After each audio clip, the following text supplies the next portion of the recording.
E como prometido, estamos aqui com o Augusto Aguiar, um empresário aqui no Japão. Como que você gosta de ser chamado, Augusto? Augusto ou Aguiar? Na verdade, sim, o full name é muito grande, né? Então o pessoal chama mais de Guto. Guto Aguiar. Ou então a galera que conhece mais no Instagram é Guto Spring, sabe? Eu chamo de Gutão. Um Gutão. Às vezes o Léo fala gatão também. Você viu um dia eu fui mandar mensagem pro Guto, né? Sim. Falando uns negócios e tal. Aí eu falei, Gutão, só que a gente digitou gatão. Gatão. E foi desse jeito.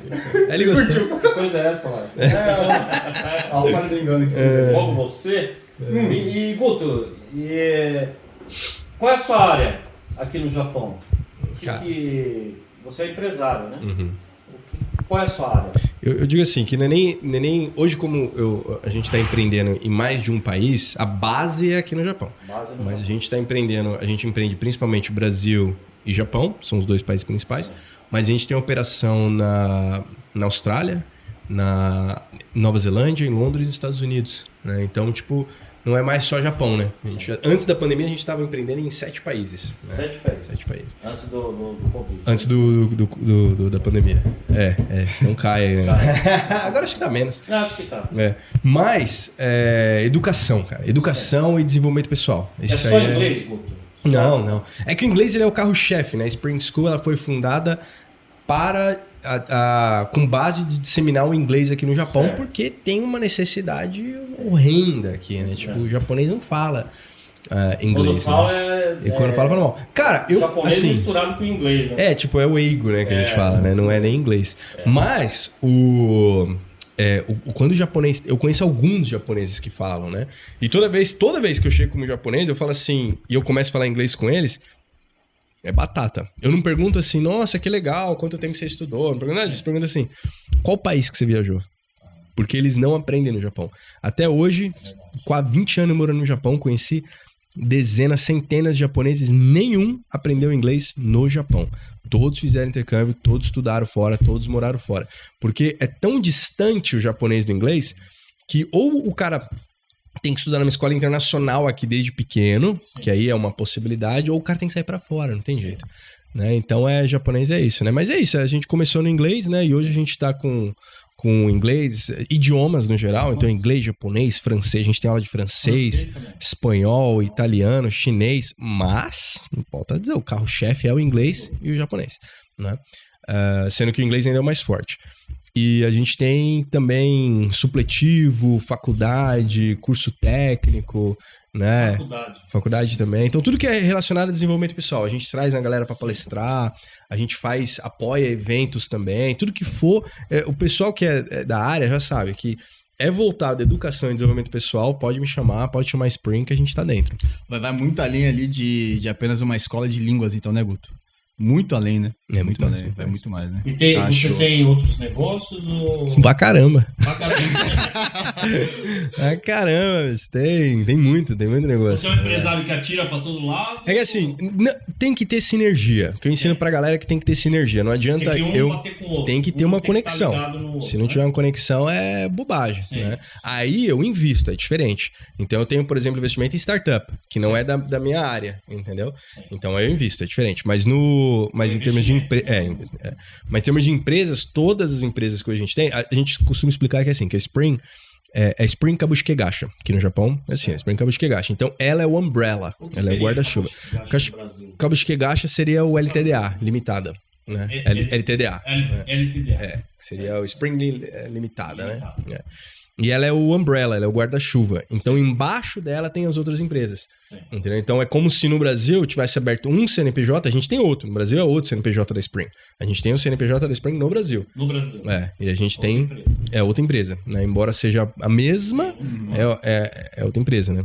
Assim como todas. A Coca-Cola, ela tem aqui, são CNPJs diferentes. A mesma empresa diferente. Mas a gente tem lá no início, eu me preocupei já com tudo isso. Então eu fiz registro internacional de marca, a gente tem patente de marca, né? A gente tem registro de marca, o registro do logo, a gente tem Brasil e internacional. Então a gente tem a Spring pro mundo todo, né? Mas aí a gente tem esse umbrella, que é a Spring Kabushiki Gacha, e aí embaixo dela tem as outras empresas. Então tudo que eu opero embaixo dela, né? Com exceção de algumas que são que é mais no formato de investimento, aí não, ela sai fora, né? Você já tá nesse ramo lá? Aí que tá, no ramo da educação há 13, estamos em 2000, 13 anos. 13 anos. 13 anos. Né? Agora, empreender, eu comecei a empreender muito tempo antes. Essa é a questão, né? O pessoal fala assim, caraca, tipo, Spring, pô, grandona, você tem várias coisas e tal, né? Um dia você acordou assim e falou, eu quero ser dono da Spring, eu quero ser empresário. Eu sei que eu ia te perguntar, como começou a empreender? Quando foi isso aí? Cara, eu comecei a empreender... É que assim, ó, tem um momento que eu sei, o meu momento que eu tenho consciência, que foi aos 17 anos, e tem um momento que minha mãe fala, bicho, tu vendia, como é que ela fala? Ela falava assim, tu vendia revista, que a minha tia trabalhava na Abril Jovem, que era uma editora, né? E ela trazia muita revista. Ela falava assim, você vendia revista pros teus amigos na escola. Eu nem lembro disso. É nada. Eu pegava as revistas e lembrava. Isso é empreender também, já, né? Já é um tipo de empreender. Porque, na verdade, Guto, a escola não ensina, né? Não ensina. Empreender, né? Não é uma verdade isso? Você que tá no ano. Não, sem dúvida, não ensina Não é? Não ensina Ela não ensina a aprender. Não ensina. Nem no Brasil, nem aqui, em lugar nenhum. Mas eu efetivamente comecei a empreender com 17 anos, que eu montei a minha primeira barraquinha de cachorro-quente. Barraquinha de cachorro-quente lá no Brasil? No Brasil. Foi assim, foi um amigo meu, ele tava mal das pernas e tal. Eu falei, mano, vou abrir um business, você vai trabalhar comigo. Né? Mas ele que operava. Você falou assim, vou abrir um business? Não, business talvez não. Você já falava assim...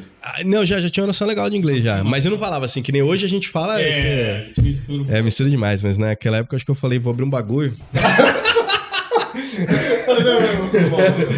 E aí eu abri essa barraquinha de cachorro-quente e coloquei ele pra trampar. Entendeu? E aí então esse foi o meu primeiro business. A barraquinha de cachorro-quente chamava Hot Dog Chili Peppers. Não era muito bom, velho. Não foi bagulho, não. Não foi abrir um bagulho, não. O nome era bom, mano. Hot Dog Chili Peppers. E aí eu coloquei bem na frente de um colégio, objetivo na época. Coloquei na frente de uma faculdade. Era o colégio de manhã, faculdade à noite. E rodava. Mas não dava grana, né? Aí, vendi pra um outro amigo. E depois de um tempo eu montei uma pizzaria. Aí com 19 anos eu tinha uma pizzaria no Brasil. Entendeu? Então eu tinha uma pizzaria delivery. Com 19 anos eu já tinha uma pizzaria delivery no Tatuapé. Os seus pais, eles mexiam já com... De onde veio? Meu pai é advogado. Seu pai é advogado? Meu pai é advogado. Então, tipo assim, ele nunca foi... Desde que eu conheço ele nunca foi empregado de ninguém. Ele sempre foi his own boss. Sim. Sempre foi patrão dele mesmo, né? E a minha mãe, ela já trabalhou em banco, trabalhou em empresa e tal, mas ela também já teve fábrica de material de construção. Então, acho que meio que eu peguei esse DNA dele, sabe? Foi bem natural isso aí. Embora meu irmão não seja empreendedor, a minha irmã não seja empreendedora, eu que só saí nesse formato aí, com essa configuração de fábrica. Mas você tinha sonhos, assim? Você queria ter uma Ferrari... É interessante essa pergunta, porque eu já tive... Geralmente a pessoa, quando começa a empreender, ela tem... Conhecemos um amigo que é assim, ele queria ter... eu quero ter um carrão, quero viver bem. Né? Então ele começa a empreender. Eu acho isso interessante, eu acho que cada um tem que ter a sua motivação, sabe? Mas eu acho que a motivação, ela amadurece com o tempo, sabe? Geralmente, a gente quer aquilo que a gente não tem, isso é natural. Né? Então, se você não tem um carrão, você quer ter um carrão, né? Principalmente se você não tem condição de ter. Né? Se você não tem condição de ter um carrão, aí você entra nesse imaginativo, né? Mas no meu caso, um ponto interessante foi o seguinte, que eu acho que depois de muitos anos eu fui entender que eu acho que esse foi o meu gatilho, né? Aquilo que disparou na minha mente. Quando eu tinha mais ou menos uns 11 anos, 12 anos, eu li um livro, que eu recomendo todo mundo ler esse livro, que é Pai Rico, Pai Pobre. Já ouviu falar? Já leram? Já leram? É fenomenal, né? Fenomenal. E eu aconselho todo mundo, né? Quem não gosta de ler, porque tem muita gente que não gosta de ler. Fala assim, tu não gosta de ler? Começa com Pai Rico, Pai Pobre, e se você quiser só ler esse livro na vida, tá tudo bem, mas lê esse livro, sabe? Porque esse livro, ele desbloqueia muito, ele abre muito a mente da galera, né? E eu li isso aí quando eu tinha 12 anos, cara, 11 anos. Eu era uma criança. Então... Eu não lembrava isso aí, tipo, só que ficou no meu subconsciente. Com 12 anos eu ficava de carrinho. Eu com certeza também. Não, carrinho mesmo. Eu comecei a ler porque minha mãe me deu de presente, na verdade, né? Então foi um incentivo da minha mãe e eu li, sabe? Mas assim, eu não tinha nem conhecimento, não tinha noção do que eu tava realmente lendo. Eu achei interessante, porque pra quem não conhece a história do Pai Rico, Pai Pobre, o Robert Kiyosaki conta a história dele. Que ele veio de uma família pobre, ou pelo menos de classe média baixa, onde o pai dele era funcionário e, não lembro a profissão específica, mas ele era um funcionário e ele sabia, o pai dele tinha consciência que ele só podia chegar até ali. Ele não ia conseguir passar disso. Essa era a mentalidade do pai pobre dele, né? Que era um cara que sempre ia ser funcionário, sempre ia trabalhar pros outros e tá tudo bem. Na mentalidade do pai dele tá tudo bem. Do outro lado, ele tinha um amigo muito rico. E aí ele pediu esse conselho para o pai do amigo dele, né? Que era muito rico. E o pai pegou ele e falou, não, então eu vou te ensinar, já que você quer aprender. Então ele pegava os conselhos do pai rico, né? E ele descobriu que ele tava... a família dele estava fadada ali à roda dos ratos, né? Que é entrar na roda e nunca mais sair daquela roda dos ratos. E aí, naquela época fazia muito sentido, hoje ainda faz, mas tem outras opções. Mas naquela época fazia muito sentido investir em imóveis, né? Então o pai rico ensinou ele a investir em imóveis. E ele, no livro, para quem não leu, por favor, leia. Tem um círculo lá que faz a separação de categorias, sabe? Do cara que só trabalha, do cara que... Eu não vou lembrar exatamente as nomenclaturas, mas o cara que trabalha, mas ele é seu próprio chefe, por exemplo, e tem um potencial um pouco maior, que é o médico, o dentista e tal. Ele é um trabalhador ainda, mas ele já tá numa categoria diferente. Então o cara que só trabalha pros outros tá numa categoria que é a mais complicada, vamos dizer assim. E aí, quando o cara dá um passo pra cima, ele vai pra essa categoria que o cara é funcionário dele mesmo, muitas vezes, mas ele já tá numa categoria diferente. E aí, depois ele vai pra uma outra categoria, que é o cara que empreende. Então, o cara que empreende, ele já tá diferenciado. Ele já tá com uma outra mentalidade. Ele já gera empregos. Ele cria riqueza, saca? Só que ainda tem uma categoria acima dessa, que é os caras que são investidores. Entende? Então eles nem trabalham mais. Eles fazem o dinheiro trabalhar. Entendeu? Então, eu com 11, 12 anos nem entendia isso, só que aquilo ficou no meu subconsciente. E aí todas as ações que eu tomara, depois eu fui entender e falei, caraca, mano, olha só, eu fui ler mais uma vez, não sei por motivo, eu falei, cara, mas já faço isso. E eu não sabia o porquê. Não é que eu nasci com um dom, é porque eu tinha lido lá atrás. Pode ser um sabe? dom também. Eu não sei, cara. Eu acho que é treinável, cara. Eu acho que é treinável. Eu acho que qualquer um... A minha declaração, sempre que eu tô em podcast, sempre que eu tô palestrando e tal, o que eu sempre falo é que todo mundo é empreendedor, cara. Todo mundo é empreendedor. Todo mundo tem esse potencial. Todo mundo é empreendedor. Nem todo mundo é empresário, porque para você ser empresário, você tem que ter uma empresa, entendeu? Mas empreender significa assim, a definição de empreender é você assumir um risco em troca de um lucro. É isso, é empreender. Vocês estão empreendendo através da mesa, né? Vocês estão fabricando a mesa, excelente qualidade e tal, vocês estão investindo tempo, vocês estão investindo conhecimento, vocês estão investindo matéria-prima, e vocês estão fazendo isso por hobby? Não, porque vocês querem vender, vocês querem um lucro. Então vocês estão empreendendo. Tempo, dinheiro, conhecimento em troca de um lucro. Então empreender é simples, a definição é simples. Empreender é isso, é você... investir em troca de um lucro, né? Assumir um risco em troca de um lucro.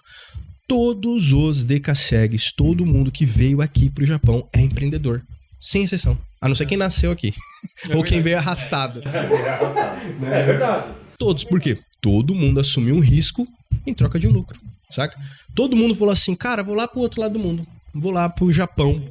Sem conhecer cultura, sem conhecer a moeda, sem conhecer a língua. Não sei como foi o caso de vocês, mas tipo assim, eu lembro muito da minha... Foi assim, não foi? E aí você chegou, você teve que confiar lá no Brasil, que ia ter alguém no aeroporto pra te buscar, que ia ter um emprego pra você, que ia ter uma cama pra você dormir. Você teve que confiar muito, cara, você teve que arriscar demais. Agora, você não arriscou porque você queria comer sushi. Você arriscou porque você queria grana.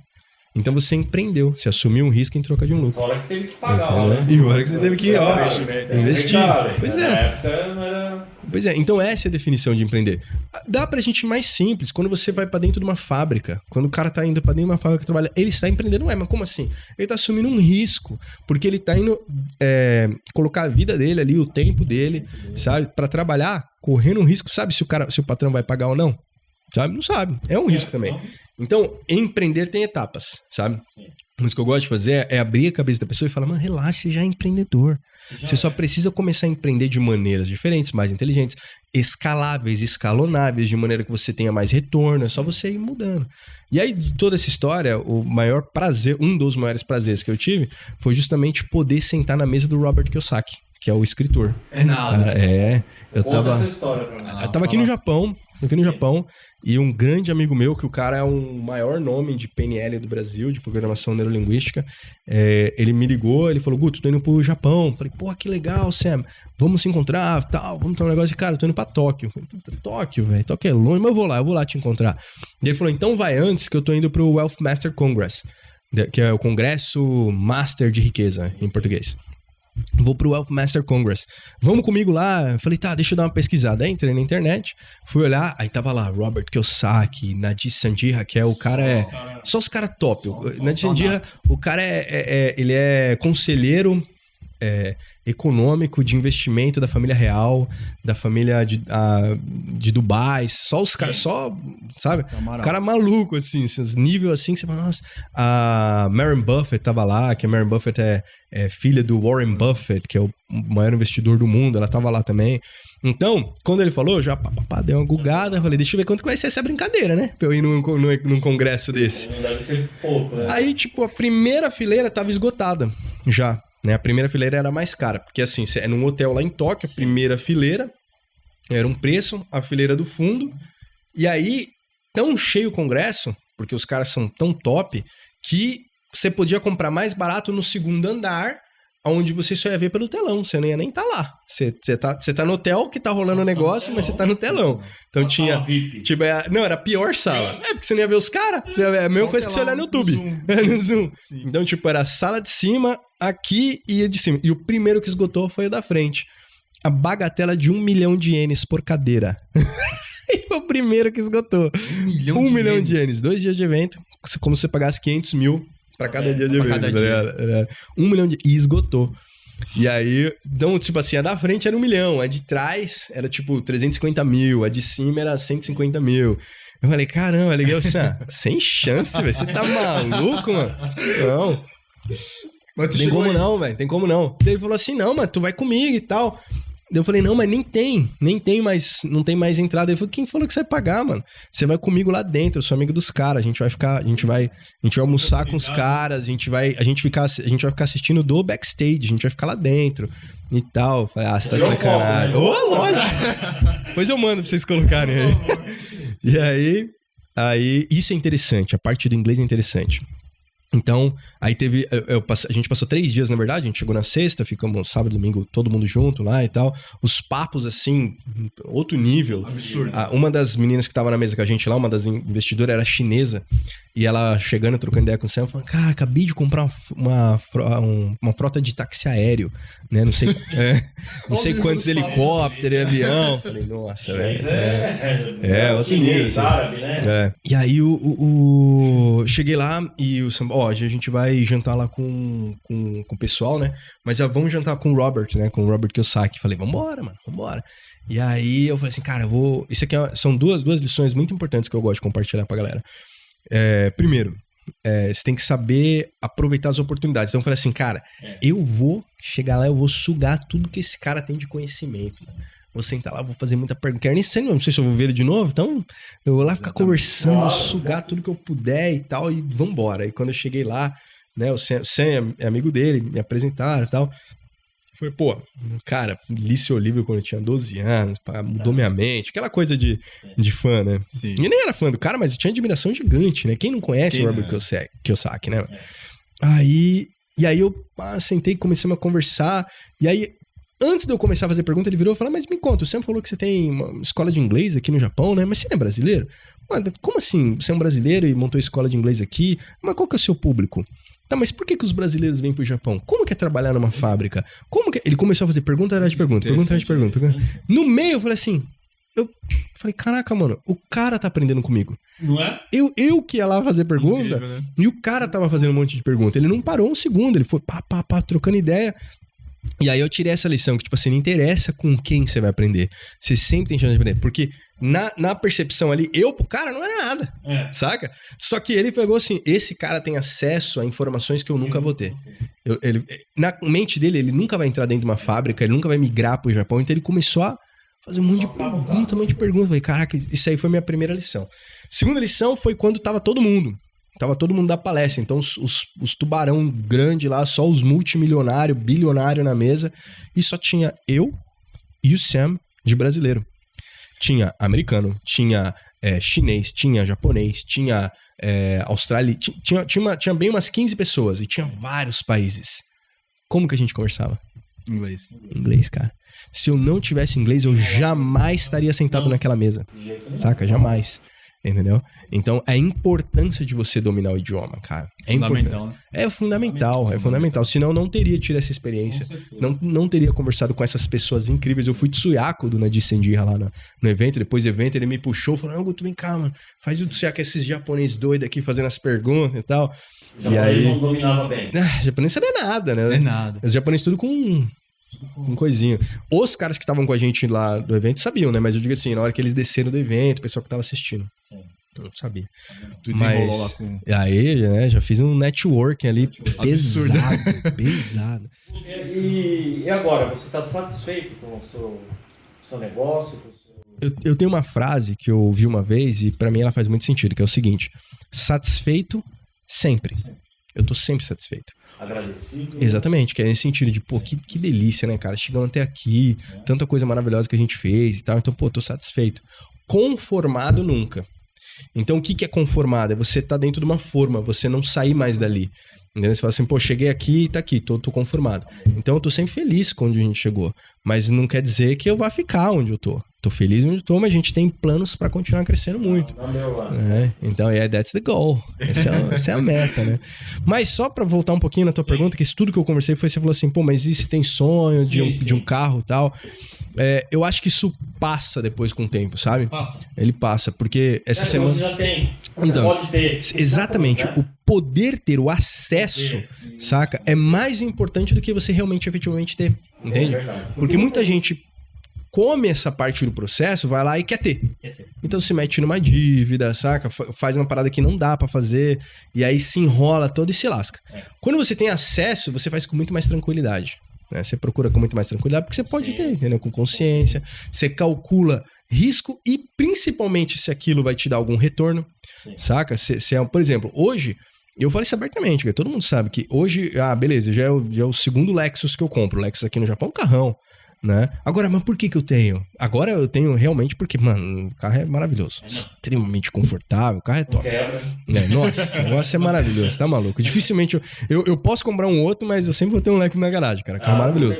Só que antes, o primeiro que eu comprei foi porque, não é porque nossa, que vontade de ter um Lexus e tal, é porque você chega num ponto que se você não tiver, você tem que entender, fala assim, tá, se eu tiver isso aqui, quando eu tiver entre japoneses, que eu chegar pra conversar, chegar numa reunião e tal, não faz sentido eu chegar de Fit, não faz sentido eu chegar de Life, porque eu tinha Fit, eu tinha Life, eu tenho até hoje, mano. Saca? Eu tenho esses carros até hoje, mano. Eu ando com eles. Mas a hora que eu vou pra uma reunião, não dá. Entendeu? Porque você tem que chegar e o pessoal tem que entender que você tem algum tipo de resultado. Porque pra mim, toda a grana que a gente fatura, nada mais é do que resultado. Ele é resultado. Você fala assim, cara, que faturou demais. Pô, então quer dizer que a gente tem um excelente resultado. Entende? Dinheiro em si é semente. É pra você plantar, cara. Quanto mais você pegar... Pô, tem gente que come a semente. Galinha come. Ela come. That's it. Não sobra nada. A nossa mentalidade é plantar, mano. É pegar a semente e plantar, sabe? Você é uma pessoa econômica? Você se considera uma pessoa... Não sei se econômico é a palavra, mas... É porque assim, se a gente for estudar a parte comportamental, cada pessoa tem um perfil comportamental diferente, né? Então, por exemplo, o meu perfil comportamental, eu não sou ligado a coisas. Eu sou ligado a pessoas. Então, eu não sou tão apegado a coisas, assim, ter coisas materiais. Então não sou. Minha linguagem de amor, já ouviram as 5 linguagens do amor? Sim. Tem um livro fabuloso, chama 5 linguagens do amor. E é as 5 linguagens que você mais se comunica com a pessoa, que você mais se conecta. Então, por exemplo, se eu sei que uma das linguagens do amor do Lion é palavras de afirmação, então toda vez que eu tiver com o Lion, eu falo, caralho, que resultado incrível, você é um cara incrível, você é um cara inteligente e tal, e isso vai fazer com que eu me conecte com ele e vai fazer ele se sentir bem comigo. Então, quando você entende a comunicação melhor para as pessoas, você se comunica melhor. E eu sou um cara pessoa, sou tempo de qualidade, então eu não sou um cara assim que, quero gastar, quero comprar coisa, quero ter coisas, eu quero ter pessoas, sabe? Eu sou um cara mais de pessoas, né? Então por isso que eu não sou gastão, sabe? Você não é gastão. Eu gosto. Você fala assim, mas você gasta mais em que hoje? Hoje eu gasto mais em... parece bobagem, mas eu gasto mais em investimentos. Então eu pego a minha grana e eu gosto de ir lá, algumas criptomoedas, deixa eu ver qual cripto que tá aí no hype. Vou lá qual ação que vai fazer mais sentido. Aí eu gosto de comprar, porque são compras também, sabe? Então minhas compras são mais voltadas pra parte de investimento do que pra parte material. Ele fica assim. feliz em fazer isso? Tu curte isso? Eu curto. É gostoso. Uhum. Com muita paz, assim, sabe? Porque tem gente que faz isso só pela grana. Só faz pela grana. Não, tô investindo porque eu preciso fazer dinheiro e tal. Não, eu estudo, vejo qual que é aquele investimento, aquela empresa e tal. E aí eu faço investimento, mas se não deu certo, como já teve várias empresas que eu comprei, quebraram. Sabe? Assim, derreteram a ação. Tá tudo bem. Porque eu entrei sabendo do risco. Sim. Entende? Então já acontece também. Então quando você não tá focado na grana, você tá focado no resultado, é diferente. Então eu queria te perguntar, todo mundo erra, né? Com certeza você já deve ter falhado algumas vezes. Como ele acabou de falar. Uma foi delas, né? O que tu não faria que tu já fez? Assim, cara... Que tá começando. Uma das coisas que eu falo é que, tipo assim, eu tenho muito mais falhas do que acerto. Muito mais. É mesmo? Não tem como contabilizar, saca? Muito projeto que eu comecei não deu certo, sabe? Só que os projetos que dão certo dão um resultado, compensa pelos outros, entendeu? Então, um conselho que eu dou pra galera é não ter medo de falhar, mano. A gente fala em inglês, fail fast and fail forward, que é tipo falha, só que falha rápido e falha pra frente. Entendeu? Não falha caindo pra trás, falha pra frente, falha errando e vai errando pra frente, vai refazendo tudo que você vai fazer. Porque não tem, pra mim, não tem um lance de tipo assim, pô, mas tu falhou. Não, aprendi. Pra mim, tudo é aprendizado, sabe? Então, eu pego aquilo e eu faço aprendizado. Então, tipo assim, você fala assim, pô, o quê? Mano, muita coisa. Só que tudo é aprendizado pra mim. É mais fácil eu falar os que eu acertei do que eu errei. Porque eu já errei tanto, sabe? Tanta coisa de empresa, de contratação, de conexão, de muita coisa. É difícil trabalhar com pessoas, né? Depende, esse é o ponto. Depende qual que é a sua característica de comunicação, qual o seu perfil comportamental. Padrão, né? no caso. Eu ia te perguntar, esse assunto é muito interessante. As pessoas que estão em volta de você escolhe a dedo, acho eu. Sim, certo, né? Pretty much, O que você vê na pessoa que você fala, esse cara aí, eu vou conseguir crescer junto? Boa pergunta. O mais importante pra mim, e isso eu falo 1000 vezes, e todo mundo da equipe sabe, o mais importante é caráter. Caráter. Isso é o mais importante. Porque eu já contratei por técnica, por qualidade, por currículo, sabe, por habilidades. Isso tudo é muito bom. Só que habilidades se treinam, caráter não. Entendeu? Então, se o cara tem um caráter bom, se a menina tem um bom caráter, cara, a habilidade a gente treina, a gente desenvolve, principalmente se a pessoa quiser crescer, né? Então, cara, só que tem um detalhe também que eu falo pra galera. Você não consegue identificar o caráter de uma pessoa numa entrevista de 1 hora, entendeu? Então, primeiro você vai tendo ali, com técnica também de leitura da pessoa e tal, depois de muitos anos fazendo isso, estudando, você começa a identificar, sabe? Postura, muita coisa. Por exemplo, se eu tenho aqui marcado uma entrevista de emprego, e aí a pessoa chega atrasada. Já aconteceu da pessoa, por exemplo, chegar, nossa, desculpa, atrasei e tal. Eu falei, não, tranquilo. Não vai rolar o emprego, porque é importante você estar aqui, né? Mas senta aí, vamos trocar uma ideia. Mas já não vai rolar, entendeu? Porque ela não teve o compromisso de chegar no horário. Lógico que se teve um motivo, né, tal. Mas se é banal, a pessoa atrasou por atrasar, esquece. Eu já entendi qual que é a prioridade dela e não é a gente. E tá tudo bem, sabe? Não tem problema. Não é que eu vou ficar com raiva da pessoa. Posso ser o melhor amigo dela, se pá. Sim, né? Sim. Mas não vai fazer sentido trabalhar com a gente. E pessoas são assim, né? Elas dão sinais, né? Dão sinais, sem dúvida. Guto, tu citou ali o Pai Rico, Pai Pobre. Tu tem algum outro livro que fez toda a diferença pra você? Cara, tem, assim, a gente fala em inglês bookworm. Bookworm é uma minhoca que come livro, tá ligado? Cara, eu leio demais, velho. Tu lê muito. Eu já li, é impossível de falar. Eu já li, não tem como. Eu consigo te falar que a gente, tanto eu quanto a minha esposa, a gente tem o hábito de ler, a gente deve ler uma média de uns 40 livros no ano, assim, mínimo, eu digo. Um mínimo, assim. Mas isso é Mas eu recente? não conto. Não, faz tempo. Eu mais tempo. Ela adquiriu esse hábito há alguns anos atrás. Eu já leio faz muito tempo. Também eu fiz direito, eu fiz faculdade de direito. E na faculdade você tem que ler muito. Então talvez ali tenha sido o meu início, né? Não sei, lá você lê demais. Então pra mim, leitura é muito importante, cara. Faz toda a diferença, realmente. Muito, muito importante. Nossa, muito importante. Agora, eu tô lendo um livro que é... Eu tô escrevendo meu livro também, que é muito importante, sabe? Eu tô escrevendo meu livro, logo, acho que ele sai esse ano e tal. Mas eu tô lendo... Princípio Go. Princípio Go. São 5 princípios para o sucesso.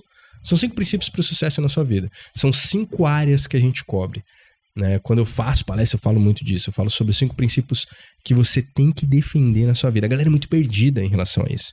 Então, esse livro, eu lancei um curso online e tal. Foi muita inspiração. Foi muita gente que falou assim, pô, faz isso, cara, e tal. É uma longa história. Né? Não fui eu que falei assim, vou fazer um curso. Não, foi tipo... Não foi. Foi muita inspiração. E a galera e tal. Eu falei, não, beleza, eu vou fazer. E aí eu fiz esse curso, lancei, teve um resultado muito bacana. Não só na vida das pessoas, mas financeiramente também. Eu falei, caramba, interessante isso aqui. Ele deu um resultado, mas ele mudou algumas percepções ali na vida da galera, que eu falei, pô, isso aqui tem que ser mais disseminado. Então, vou falar rapidamente, só para não tomar muito tempo. Por favor. Os 5 princípios são os seguintes. Anotei. Chama princípio Go por causa do kanji Go, entendeu? Ichi, ni, san, shi, Go. Né? Então, o kanji Go, que é assim, né? E eu usei ele como referência pra galera memorizar, né? Então, no princípio Go, eu falo que o primeiro princípio existe quase que uma explicação na ordem lógica que a pessoa tem que entender. O primeiro princípio que você tem que defender, que é a base de tudo, na opinião de vocês, qual que é? Base de tudo. Você me pegou. O que vocês têm que mais cuidar? Mais importante de se cuidar? Eu acho que é tempo. Tempo, e você? Rapaz, em todo sentido? Sentido financeiro, em que sentido? Tudo Geral? sentido. Você fala assim, cara, a coisa que você mais valoriza hoje na vida de vocês, qual que é? Pra mim, é a minha relação com Deus. Com Deus, tá? Então o seu é a parte espiritual. de fé, parte espiritual. Exatamente. E pra você, qual que é? Seria conseguir tempo Tempo. pra fazer as coisas, né? Tá. Legal. Colocar em... Mas essa é a coisa que você mais importante pra você hoje, é essa? É a coisa que você mais quer cuidar, que você quer mais que dê certo? É tempo ou tem alguma coisa assim? É boa pergunta. Eu acho que tempo é tudo. Tá? Tempo é muito importante, porque a gente que trabalha assim em fábrica, a gente não tem tempo para ganhar dinheiro. Você concorda? Pra mim, eu acho que... Mas então você queria ter mais tempo pra fazer o quê? Esse é o ponto. Eu queria ter mais tempo. Para quê? Então, é tudo, geral, né? Mas qual que é o família. Pronto, então é família.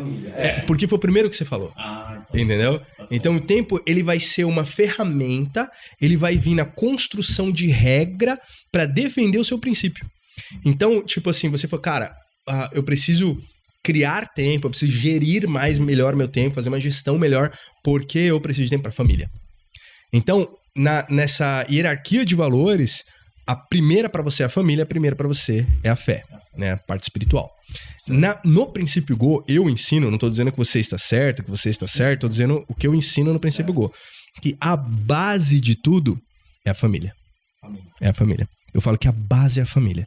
Porque se você não... Eu conheci pessoas assim, não tô falando que você seja assim, mas eu conheci pessoas, você pode me corrigir se eu estiver errado.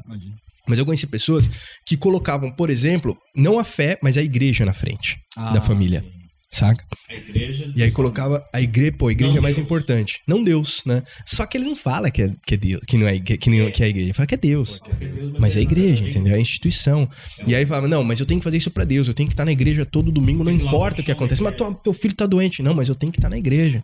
Não, mas pô, você faz muito zangueô, você faz muita hora extra. Você tem 3 horas só por dia, sim, mas eu tenho que estar ali servindo a Deus e tal. Não, mas peraí, cara. Qual que é a primeira instituição que tá na Bíblia? Exatamente. Qual a primeira? É a família. Então a própria Bíblia defende que você tem que cuidar da família primeiro, saca? Então essa é a base. É a sua obrigação. É a sua obrigação. O segundo, que pensando no kanji, o que sobe, né, é a mentalidade. Então um princípio que eu ensino pra galera, cuida da família, família, cuida da família, cara, primeira coisa. Primeira coisa, porque, cara, não adianta nada. O cara pode ficar multimilionário. Hoje eu tenho muitos amigos que são multimilionários, que são bilionários. E eu conheço gente que é bilionário e não é feliz. Porque destruiu a família no processo. Saca? E eu conheço pessoas que são multimilionários pra baixo e é muito feliz, mano. E eu conheço gente que não tem dinheiro nenhum e é muito feliz. Porque tá bem com a família. Saca? Então, tipo assim, tende a discrepância. Então não adianta nada o cara pular. Aqui no Japão, a galera pula muito pro dinheiro primeiro. Saca? Põe na frente de Deus, põe na frente da mente, põe na frente da família, põe na frente da saúde e vai lá e só dinheiro, destrói todo o resto. Entendeu? Então tá errado. Esse não é um princípio que precisa ser defendido. Primeiro, cuida da família. Segundo, é a mente, cara. A pessoa precisa desenvolver bem a mentalidade para que ela possa ter os pensamentos próprios e também poder ter as decisões próprias e que ela possa crescer na parte de estudo, na parte financeira, na parte da fé, na parte de como cuidar da família, na parte geral. Então o cara precisa estudar, sabe? Então esse pra mim é o segundo princípio que precisa ser defendido. O terceiro, e eu coloco ele no terceiro porque até na representação do kanji, ele tá acima de tudo. Então acima de tudo tem que estar esse terceiro princípio, que é a fé. A fé, que no meu caso eu sou cristão, então eu acredito em Deus, eu falo pra galera, né? Eu falo assim, cara, eu não sei qual que é a sua religião, né? Eu não sei se você, sei lá, você é católico, umbanda, ou não sei, né? Testemunho de Jeová, não sei. O importante é que a tua fé esteja alinhada com os teus princípios, que você acredite em Deus, que você tenha consciência, cara, que você não é uma explosão do Big Bang no meio do nada. Com certeza não. Se você acha que tá tudo bem. Mas vai cuidar da tua fé, cara. Vai entender que existe uma força, mesmo que tem gente que chama muito de universo, né? Universo e energia, tá bom. Vai procurar entender mais essa parte da fé, porque ela é importante. E ela tem que estar acima de tudo, porque é aquilo que vai proteger os outros princípios. Então é importante. Esses três, pra mim, são os mais importantes. É a família, é a mentalidade, né? E a fé. Esses três são mais importantes. Na sequência, vem a saúde. Então é um princípio que precisa ser visto com muito carinho também. O cara precisa cuidar da saúde dele. Entendeu? Ele precisa dormir, ele precisa descansar, ele precisa treinar, ele precisa tomar água, ele precisa se alimentar bem, sabe? Ele precisa estar... Porque se ele cuidou de tudo, mas ele não cuida da saúde dele, o que adianta, cara? Ele vai morrer com 40 anos e a família vai ficar desestruturada. O filho vai crescer sem pai, sem uma figura paterna, sabe? Não faz sentido, né? Aí perdeu o sentido. Então tem que cuidar da saúde também. Né? Ela é importante. Então esse é o quarto princípio.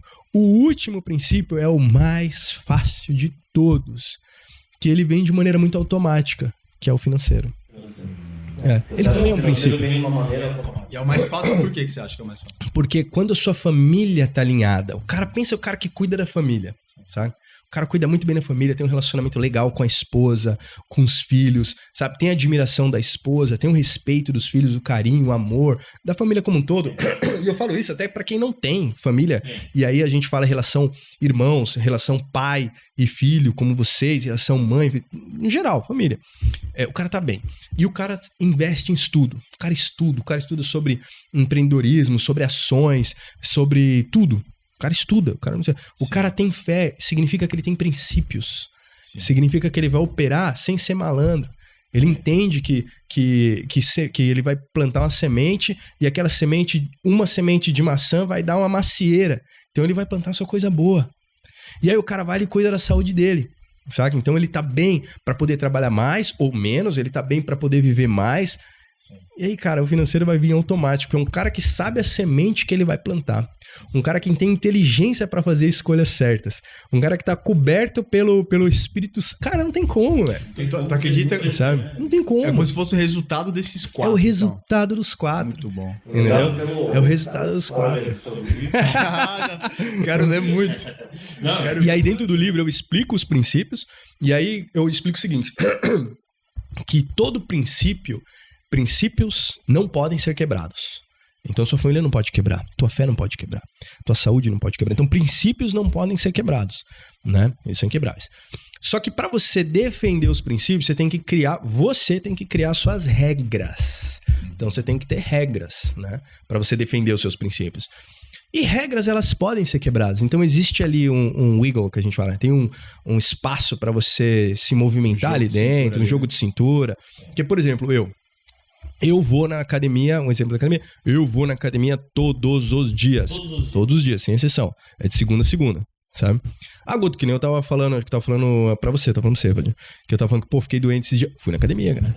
Eu tava gripadão, falei, não, deixa eu forçar aqui pra ver se vai. E eu fui. Mas, que eu falei, não, tem horas que dá muito bem, tem horas que não, aí eu diminuo a velocidade. Mas é um princípio. Eu tomo 4 litros de água em média todos os dias, é minha regra. Eu preciso me hidratar, cara. Então eu tomo 4 litros de água todo dia, de 3,5 a 4 litros de água. Eu durmo em média 7 horas. Excelente. Excelente. Cada um tem o seu. É 8 pra mais. Tem gente que antes eu era 6. 5 horas e meia, 6 horas eu tava novo. Agora não, pô. 7 horas é o ideal pra mim. Então 7 horinhas de sono, né? Então eu cuido do meu sono. Da minha família. Todos os dias de manhã, eu e a Neville, a gente vai treinar de jejum, então a gente não toma café da manhã, mas a gente está com eles no café da manhã, a gente senta todo mundo no sofá, a gente conversa, a gente fala do dia, a gente dá risada, todos os dias, sem exceção. E todos os dias à noite, quando dá 9h30, tá os 4 na nossa cama, juntos, conversando, falando do dia, dando risada, perguntando como que foi, o que aconteceu. Acabou, tá chegando, deu quase 10 horas, vamos orar, a gente ora, todo mundo junto. E aí eu levo as crianças. Uma das minhas regras, olha que maluco, tô falando várias coisas aqui, mas uma das minhas regras é que eu falei pra minha esposa, falei, eu vou carregar eles no colo até quando eu puder. É uma regra minha que eu criei pra cuidar da minha família, pra manter a conexão. Não tem problema, porque meu filho dormiu comigo até os 15. E aí eu sempre levei eles no colo pra cama. Hoje eu levo eles de cavalinho, porque minha menina tá do meu tamanho. Mas é regra, eu criei regras. E aí se eu tenho um compromisso e tal, eu vou quebrar essa regra, né? Já aconteceu de eu viajar e ficar fora, eu tô quebrando a regra. Mas ela não quebra o meu princípio. Sim. Entende? Então é isso. Então dentro do livro eu falo dos princípios e eu falo de algumas regras que são minhas. Mas que cada um cria a sua própria regra. São só inspiracionais. E qual o dia do lançamento? Ele vai ficar pronto esse ano, é certeza. Esse ano é certeza. Hoje, terça-feira, é o dia que eu trabalho nele, então eu tô escrevendo ele e tal. Né? Vai estar disponível aqui no Japão. Eu vou mandar imprimir, né? Então vou vender aqui no Brasil e tal. Eu tenho um amigo meu que é o Shinha Chique, que ele é dono da editora Gente. Né? Não sei se já ouviu falar da editora Gente. Já ouviu falar. O Robertinho Chique, abraço pra você, meu querido. Robertinho Chique é fenomenal, cara. E aí eu vou passar o livro pra ele, vamos ver se a gente vai fazer pela editora dele, né? Mas com certeza... Esse ano a gente termina, porque aí passa por revisão, passa por edição, né? Pelo editorial. Então ele deve lançar entre esse ano e começo do ano que vem. Guto, quantos funcionários você tem agora? Essa é uma pergunta difícil, velho. Porque assim, diretamente, quando a gente fala da galera da Spring School, né, que é a galera que tá mais perto de mim, a gente tá na casa de uns 30 e poucos funcionários, né? Mas aí a gente tem uma equipe maior no Brasil, né? A gente tem equipe online. A gente tem equipe online também, tem equipe que trabalha aqui diretamente, trabalha indiretamente. Então a gente tem uma equipe razoável. Só brasileiros? Né? Não, só brasileiros não. Agora acho que majoritariamente brasileiro, mas a gente sempre teve brasileiro, filipino, peruano, a gente já teve americano também, americano-canadense já trabalhou com a gente também, japonês, of course, né? Japonês trabalhando com a gente também, né? Então, equipe, mas majoritariamente brasileira. E os países que a sua escola tá? Você já tinha falado? Já falou? Já. A gente opera nos Estados Unidos, Austrália, Inglaterra, Brasil, e Nova Zelândia. E Japão, né? Mas se a gente opera, fisicamente a gente tá no Brasil, Japão e Austrália, né? Fisicamente, né? Guto, por que você tá no Japão ainda? Por que você não mora nos Estados Unidos? Muito boa pergunta. Não dá pra entender, né?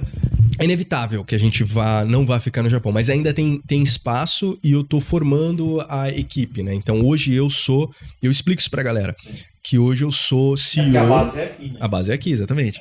Hoje eu sou CEO e founder, mas vai chegar um momento que eu vou ser só founder. Tem uma pessoa sendo preparada para entrar como CEO, e aí ele vai ficar na frente, né? Então a gente tem uma CFO, ela vai ficar na frente do financeiro. Então, essa galera tá sendo preparada. Mas a gente tem ainda expansão para dentro do mercado japonês. Essa é a questão do Japão. A gente tá muito sólido, a gente é a maior escola de idiomas do mercado brasileiro, mas a gente é uma pulga no mercado japonês. Então a gente quer fazer a expansão dentro do mercado japonês. É por isso que ainda tem um processo. Muita. E é complicado entrar no mercado japonês aqui no Japão? Muito difícil. Muito difícil? Muito difícil. Por quê? Quais são as dificuldades que tem aqui? A cultura é muito diferente, né? Então, como a gente montou uma empresa para brasileiros, então a gente tá tendo que montar uma empresa para japoneses. Então ela tem que ter uma apresentação diferente, ela tem que ter um estilo de venda diferente, estilo de aula diferente, é tudo diferente. A gente pega todo o conhecimento que a gente tem que modular para o mercado japonês. Né? Então, agora que a gente está fazendo isso, esse é um dos erros. Eu já abri uma escola especificamente para japonês. Não deu certo, porque a gente não tinha essa expertise. Hoje a gente está num formato que a gente está querendo comprar a escola japonesa. Então a gente olha a escola e fala, essa escola tá boa, quanto você quer nessa escola aí? Porque daí a gente já pega tudo pronto. Então a gente tá nesse processo. Recentemente a gente comprou uma escola que já estava operando e tal.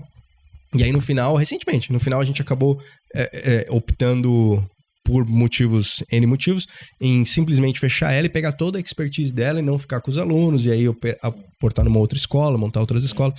Mas esse é o formato que a gente tá fazendo agora, né? Então o mercado japonês, ele tem muito espaço. Ele é complicado. Mas a hora que a gente fizer o crack a gente fala crack the code, a gente descodificar e sem entrar, a gente fizer o crack the code, aí a gente arrebenta, porque a gente sabe fazer a expansão, né? Sim. Então agora é o next step. Já tem um plano de expansão. Sim, total. 100%. Porque agora a gente tem material próprio, né? A gente não compra um material da internet da aula. A gente tem material próprio, nosso sistema próprio também está sendo feito. Tá tudo estruturado, né? Tudo estruturado. Esse final de semana a gente patrocinou um campeonato de jiu-jitsu, né? Que é o Little Samurai Aichi Budokan, né? Que é um campeonato de jiu-jitsu para kids. E lá tinha brasileiro também, mas a maior público era japonês. Então, pra gente foi uma visibilidade excepcional. E quando a gente tava lá conversando com os japoneses, já tinha japonês que conhece a Spring. Entendeu? Então a gente já tá sentindo que a gente tá começando devagarinho a entrar dentro do mercado. Gutão, pra finalizar, você poderia deixar uma mensagem para os nossos ouvintes aqui, para aqueles que estão começando a criar um negócio ainda esse ano. Uhum. Quais são... Dê alguns conselhos bons pra quem tá começando. Ele já deu vários. Não, sim, claro. Mas realmente, assim, pra quem quer começar esse ano, o que você faria se você estivesse começando hoje? Uhum. Acho que a pergunta acho que seria... O que eu faria? Tá. Isso é uma pergunta boa. É assim, é muito importante pra quem vai começar a fazer um business entender a motivação, tá? Então eu vou ser um pouco... abrangente, né? Não vou dar um step 1, step 2, step 3, porque o mais importante na minha visão é que a pessoa entenda o motivo dela estar fazendo aquilo e seja fiel naquilo, porque assim, às vezes a pessoa fala assim, cara, o motivo é ganhar dinheiro. Tá bom. Então seja fiel nesse teu motivo e foque nisso aí, saca? Entenda o propósito por trás do que você quer fazer, sabe? Isso é muito importante, porque se você chegar no ponto, tem uma frase que a gente fala na escola que é do what you love, love what you do, né? Do what you love. Faça o que você ame. Love what you do. Ame o que você faz. Então, são 2 períodos diferentes na vida das pessoas, essa frase. Então, tem muita gente hoje que ainda não faz o que ama. Eu faço o que eu amo. Então, eu acordo todo dia, como já me perguntaram, já assim, numa palestra que eu tava dando, eu falo assim, pô, mas o que te motiva a acordar todo dia, trabalhar, fazer esses corre que você faz e tal? Eu falo, cara, o que me motiva é o seguinte, todo dia que eu acordo, eu tenho que impactar a vida de alguém, eu tenho que fazer a diferença na vida de alguém. Eu tenho que ajudar alguém. Esse é meu propósito todo dia que eu acordo, essa é a minha missão quando eu saio da cama. Se eu entrar na cama e eu não fiz isso, caramba, pô, não valeu a pena, eu preciso acordar amanhã e fazer 2 vezes mais. Então, então eu amo o que eu faço, né? Tá dentro da sala de aula também, hoje eu não dou mais aula, mas eu sempre brinco que quando eu tava dentro da sala de aula é onde eu não trabalhava, onde eu mais me divertia e tal, ensinar. Então, sem dúvida nenhuma, eu faço hoje o que eu amo. Só que teve um momento na minha vida que eu tive que amar o que eu estava fazendo, é diferente. Tipo assim, teve uma hora na fábrica que eu tava falando assim, cara, eu tô na fábrica, não gosto de estar aqui, não gosto do trabalho que eu faço, só que eu vou fazer isso aqui, eu vou ser o melhor apertador de parafuso dessa fábrica, cara, eu vou entregar o meu melhor, eu vou fazer, essa é uma frase que eu sempre falo, eu vou fazer isso aqui como se eu estivesse fazendo pra Deus, cara. Então eu vou dar o meu melhor. Então isso me motivava, naquele período que eu tava fazendo o que eu precisava fazer, que eu fizesse com excelência, entende? Então foi muito importante pra mim esse período, né?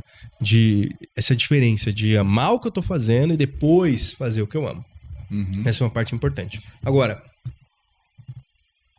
para dar um norte um pouco melhor para quem for começar, pesquisa Golden Circle, que é o círculo dourado. Tá? O que o círculo dourado de Simon Sinek fala? Você não conhece. Ele fala o seguinte: Imagina um círculo, ok? Certo. Esse círculo ele tem 3 camadas, 3 layers, 3 camadas. Na primeira camada é what, que é o quê? What do you do? O que você faz? Então, primeira coisa que as pessoas têm que entender é o que elas fazem. E isso, basicamente, todo mundo sabe responder. Né? Se você chegar para qualquer pessoa e falar, o que você faz? A pessoa vai falar, eu trabalho na Steam. Ah, eu trabalho aqui. Ah, eu trabalho assim. Eu faço isso. Isso é o que a pessoa faz. Todo mundo sabe. Quando você vai para a segunda camada, é o how. Como você faz? Tem gente que não sabe, tem gente que só vai lá e faz. Né? Não sabe nem o que tá Automático. fazendo, automático. Igual um robôzinho, né? Por que você tá apertando esse parafuso? Não, porque mandaram eu apertar. Mas o que acontece se você não apertar? Não sei. Eu sei que eu tenho que apertar. Né? Então ela não sabe como realmente aquilo acontece. Então, poucas pessoas estão dentro da segunda camada, que é o how. A terceira camada é a mais profunda, que é o why. Por que você faz o que você faz? Quando as pessoas começarem a entender essas 3 camadas e ela entender o motivo do que elas fazem, o que elas fazem, aí elas estão prontas para empreender. Saca? Muito bom, hein? É. O que, como, por quê? O que, como e por quê. Né? E o why tá dentro. É Golden Circle de Simon Sinek. É. O TED Talk dele é muito bom. Né? Quem gosta de assistir TED, coloca TED Talk Golden Circle. Muito bom. Vai dar uma clareza gigante. E Guto, como que faz para ter acesso à sua escola? Online, seja físico, no seu local? Top. Hoje a gente tem 10 escolas no Japão. A gente tá com 2 no Brasil. A gente tá começando a expansão por licenciamento no Brasil. Então esse ano a gente deve abrir entre 3 a 4 escolas. Então a gente vai chegar em 5 escolas esse ano no Brasil. Mas o ano que vem é o ano da expansão. A gente deve abrir mais 10, 15 escolas ano que vem lá no Brasil. Então é o ano que a gente vai crescer mais ano que vem. Mas a gente tem aluno de todo lugar do mundo. A gente tem aluno hoje que está nos Estados Unidos e estuda com a gente, faz inglês com a gente, né? Então, online, né? Então, @SpringSchool_Insta, já acha Spring School, né? E o meu é mais fácil, @GutoSpring. Spring, né? Pra galera. Quem não sabe inglês ainda, né? Pra quem não sabe ainda. Guto Spring, já acha a gente. Vai estar aí do lado ou embaixo aqui. Isso, já manda mensagem, eu com todo carinho respondo aí todo mundo que me acessa lá. Sim, muito Gutão, bom. muito obrigado. Foi um grande prazer, uma honra. Prazer foi meu, pô. Eu fui o primeiro, não foi? Foi o primeiro. Ah, você tá maluco. Especial demais. Prazer foi todo meu, velho. Próxima obrigado. entrevista vai ser quando você estiver na revista Forbes. Por Foi. favor. Não falta muito. Eu queria ter entrado Forbes Under 30. Não deu tempo. Não deu tempo. Muito obrigado. Obrigadão, Gutão. Ô, você é mestre. Pode falar?